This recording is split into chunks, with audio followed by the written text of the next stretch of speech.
So I'm very excited to talk about Superman. I just saw it with my family. My whole family liked it. I never go with my whole family. Not my whole family. My grandma, my mom, my dad, and myself. We went to see Superman and everybody walked out happy. That is a high mark for a movie, especially considering that it's a comic book movie and I personally am not attached to Superman.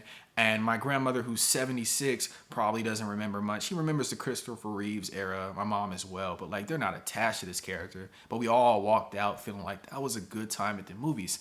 And I think that's the highest mark you can give a July summer blockbuster is like it's just a good time. Is it perfect? Probably not. Are there things that comic book nerds are gonna find and hate about this or think that character introductions went poorly or this happened too quickly or this diminishes this character's power, this, that, and another? Probably. I'm sure they will. And it's okay that they do that. I am a surface level Superman observer, not even a fan, and I really love this. I love I like there's a point, and I'm not even kidding here. This is not hyperbolic at all. There's a point where he's soaring through the sky, and I myself felt a bit chilly. I was like, man, I'm right here with him. Now I saw this in 3D. Didn't know they really still did that, but apparently they did, and they squeezed that in as like the 5 o'clock showing on a Thursday. So I kind of felt forced to watch that one. So I did, and it was good. Like 3D technology has improved. The glasses weren't uncomfortable. The visuals weren't like uneasy.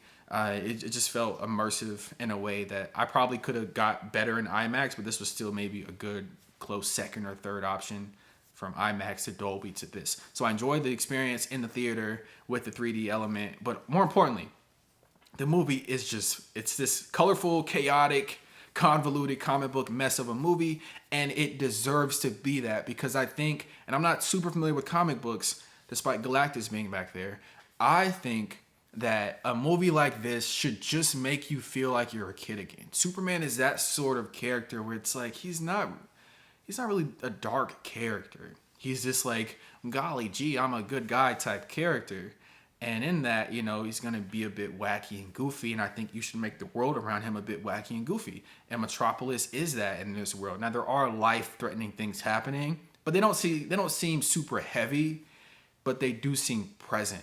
But they're also occasionally comedic. It's this mix. It's just a mix. It's a gumbo of many different things that James Gunn wanted to do. But I do think the gumbo tastes damn good. And I recommend that you see this movie as soon as you can because I think there's magic to be held here if you see it with an audience. There's a lot of Crypto is funny. The Green Lantern character, I forget his character's name, but he is of the Green Lantern variety. He is hilarious in this.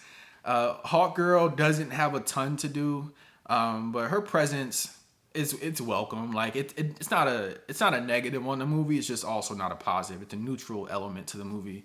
Mr. Terrific. Now I will say, now as a black person, every now and then there's a movie where it's like it seems like niggas are just talking a certain way.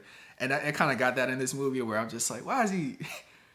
I don't know. Think about like a Family Guy cliche version of a black character, like intentionally cliche. Like I think Jerome, he was a character with the afro that dated Lois at one point or some shit. I don't remember.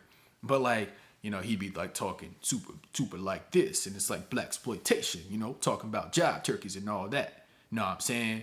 And Mr. Terrific wasn't that bad, but I'm also like listening like, yo, I don't think one of us had a hand in this dialogue. So that aside, which my dad said didn't bother him too much, but I don't know his like sensitivity to stuff like that. Anyway, I felt like this was fun. Like I said, Mr. Terrific character was fun. Mr. Fantastic will be in that movie at a later date. But yeah, it's Lois, Clark Kent. Everything is good. Everything is good, and there's a lot of things that are good, which may make some argue that none of it is great. I don't care. I got good all around the board. And I will say that I'm excited to see what they do with this universe because I feel like this is one of those comic book universes where it feels like superheroes exist in the same world. Now, I don't know how they'll do that with like Batman, a more dark character, but the goofier, like, you know, random C-level comic book characters might find an easy home in this sort of universe because you got Hawkeye, you got Crypto. Those are like weird. So Hawkeye has a scream in this movie that she does as she's attacking. A little too much. Maybe take that either dial the audio down a little bit or just completely get rid of it. But that's whatever. Anyway, Crypto was fun. and really comedic. But like what I'm getting at here is that basically you have characters that are kind of hard to fit into this modern mashup of comic book movies. When you think of the greatest comic book movies of the last 10 years, let's say 15 to include like The Dark Knight, you have The Dark Knight, you got the first Joker movie, you have Endgame, you have Iron Man 1. You got a lot of movies that lean to a more serious, high stakes side. And this doesn't necessarily do that, which I think creates its own lane. It's almost like as a teen, I mean, not even a teenager, just even in recent years, I used to love the Arkham City games. I still do. I still like the Arkham Batman games. They're very dark games, well written, well acted, and everything. But they're hopeless. They're very hopeless. And then Spider-Man PS4 comes out, and it's like, woo, I can finally breathe.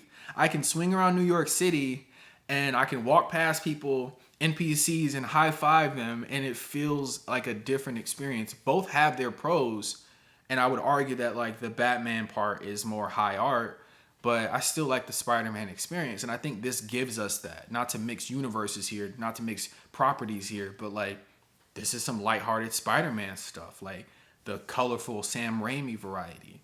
And then what we used to get more often after Batman came out was the dark, sad stuff. And I think that there's a place for both. But I'm happy to have this as a good alternative because I did kind of miss something that's lighthearted. My favorite cartoon ever is Batman the Animated Series, but I know there's a Superman version of that, Superman the Animated Series. I might check that out off the strength of this movie because I feel like this felt kind of episodic. I feel like every 30 minutes of this movie had enough action and drama to kind of serve as a bit of an episode. And I do feel like if that's the formula James Gunn is going for, then I am a potential fan of his universe, of his DC cinematic universe. So I'm giving this movie a 9 out of 10.